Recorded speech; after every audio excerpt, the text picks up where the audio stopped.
Hello everyone, so today I am here to tell you all about going through acne, and it was actually adult acne. I'm often asked about my skin, like to do with work, and I think some people know that I've had acne and that I've gone through Roaccutane, or Accutane if you're in America. I think there's even a new name now, I'm not sure. But I did used to have another blog and also another Instagram account, which I don't have logins for anymore, but I think they still exist. And that was when I had really bad acne, and I did cover it in quite a lot of depth, and I did talk about the kind of development of using Roaccutane, and so a lot of followers I think are still from there, and a few of you do kindly still ask about like my experience with Roaccutane, if there are any long-lasting side effects. So I am here to answer the questions that I have been asked, and talk you a little bit through Roaccutane and whether you should do it yourself. So I did have quite good skin when I was a teenager. I didn't really experience acne. When I was at school, I just had like period spots, like I get one random stupid spot that just turned up and then went like within a week. But then I got to uni age, and I was about 20 or 19, and every single time I went to uni in like September, I would have spots all here and here. I had like a couple on my back, I think, I can't really remember, but it was concentrated around here, and like I did everything. I mean, first of all, actually I did just think, well, I'm still a teenager, it's just happening, but then every single year around September it would come back, and that was 3 years of the worst spots ever, and it was just, I mean, it was just horrible. It makes you so unconfident, and it was just such a vile experience. And they were these sort of lumps of spot. FYI, like this is gonna get a bit TMI, but I will try and put in a few pictures for you, which I don't really know why I'm doing it, but hopefully it can help some other people. So I had these lumpy spots which never kind of came to a head. You couldn't squeeze them, you just had to live with them, and they were vile, and they were really painful. They were hot, they were like white sometimes, or sometimes red, and ugh, horrible. So I got to about 21 and I was modeling a lot, and it was like just getting worse, and then it would get better for like just randomly, it would just disappear for a while. But then I think I was about 23, 24, and modeling was taking off. I was doing really well, I was really be, and then suddenly I had the worst spots you could ever imagine. It was clustered everywhere, and I did everything you could think to try and stop it. I gave up sugar, I gave up chocolate. I know it's sugar, but I gave up chocolate because I'm a big chocolate fan. I did that for 6 months. I gave up alcohol for 6 months. It was when the I Quit Sugar book came out. I can't remember the woman who wrote it, and I read hers. I gave up mostly fruits except for blueberries. I was doing everything. I thought because it was quite bad in like the autumn winter, I thought maybe it was the sun cream I'd been using, so now I get a specific facial sun cream only during the summer, and always put that on first, followed by doing the rest of my body with another suntan lotion. None of it worked, and this area indicates to hormones, and so therefore like people were like, you need to put you on the pill, maybe it's worse at the time of the month. And I was like, do you know what, this is not true, this is just always here now. And my confidence was like plummeting. I was crying myself to sleep every night. Like there was nothing that anyone could do to try and make me better apart from get rid of these skanky spots, because I felt like awful, and because my job was all about being on screen and having photos taken, it was just horrible, and I just knew I had to get rid of it, just for my own self-confidence really, because I always just would never have got it back. So I went on an acting class just because that's what I do. And I was at an acting class, and we had to talk about the thing that makes us the least confident, and we did this whole big thing, and it got around to my turn, and I was like, do you know what, it is my spots. I'm just not confident. I would never ever wear my hair up. I was like this the whole time. I looked like a yeti, and I was wearing, if it was winter, I'd wear a scarf wrapped around to here, because luckily my forehead wasn't too bad. And yeah, I was literally covering myself up. I was becoming a recluse. I was like this, and it was just awful. And then it got to my husband now, when he proposed, I had such bad skin that with our engagement photos, I basically used Facetune and just wiped my whole face into a smooth pile of crap, and I can't use them anymore because I just look ridiculous. But yeah, it just got too much.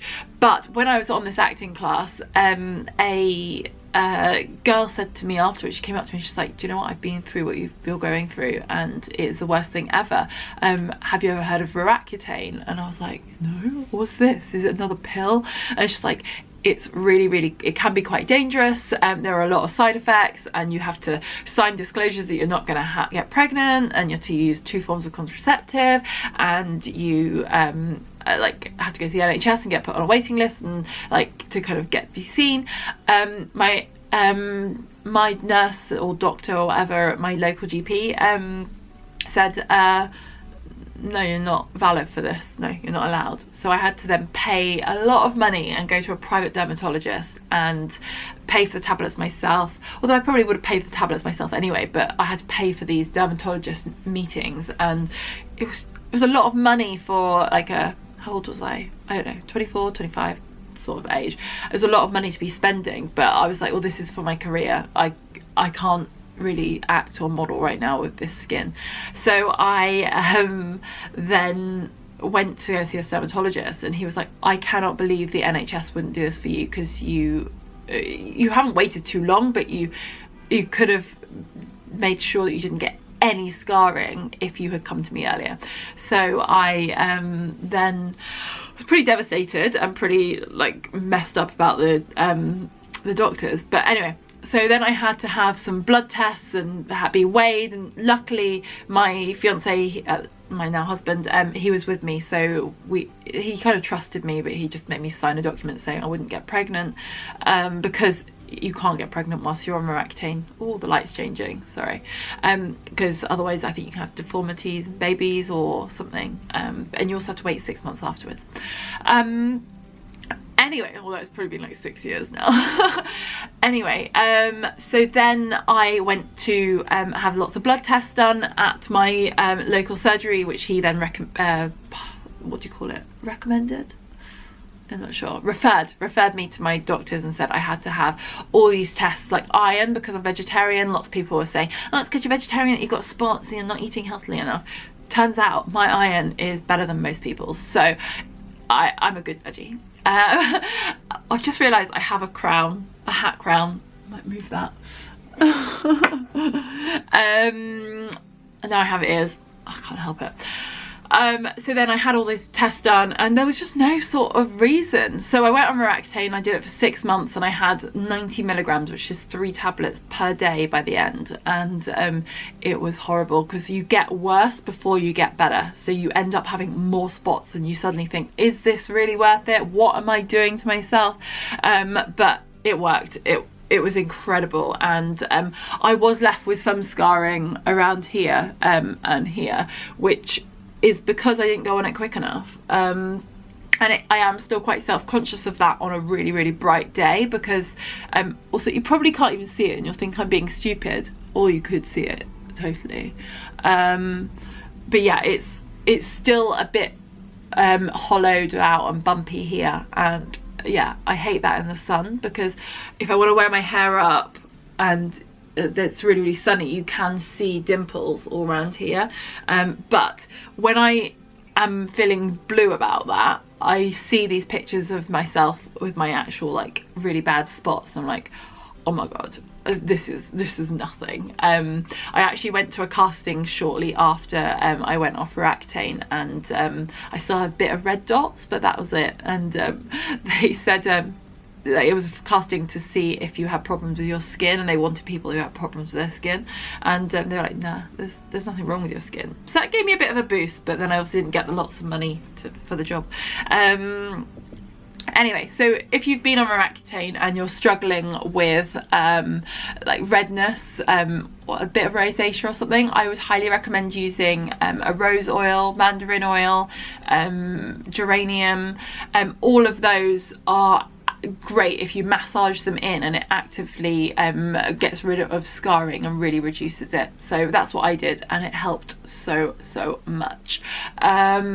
Also, there were two factors that people thought, or the dermatologist thought, might have given me spots, and that was at the time I was working so much and I was having MAC body face and something foundation, and it was just too thick and it just didn't work for my skin. And it's people's makeup artists still use it on me, and I want to, if I was like a big time diva, I would be like, nah, you're not using that on me.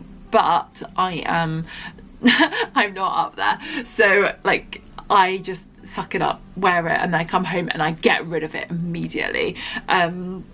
But I now am very I'll never use a wipe anymore on my skin, because you're basically effectively just wiping makeup around your face and not cleaning it. So I just use a facial cleanser and I get rid of it, my makeup that way. And I'm just really basic. You've got to make sure that you don't use loads of products on your skin because it overwhelms it. But everyone who gets acne, it is totally different for them, and I don't know if there's actually a conclusion as to really what gave me spots.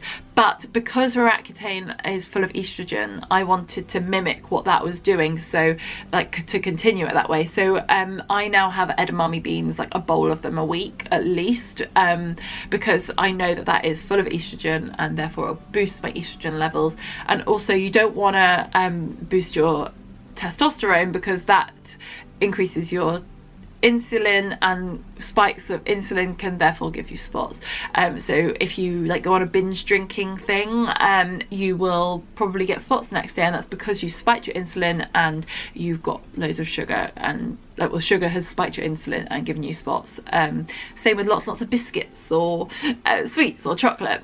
So everything in moderation. But then I sometimes will have a bit of a bingey moment with food like sugar or alcohol, and I just have to expect that I'm gonna get spots the next day, and I'll stick on some tea tree or lavender neat essential oil on them, and hopefully with a couple of days they'll be gone.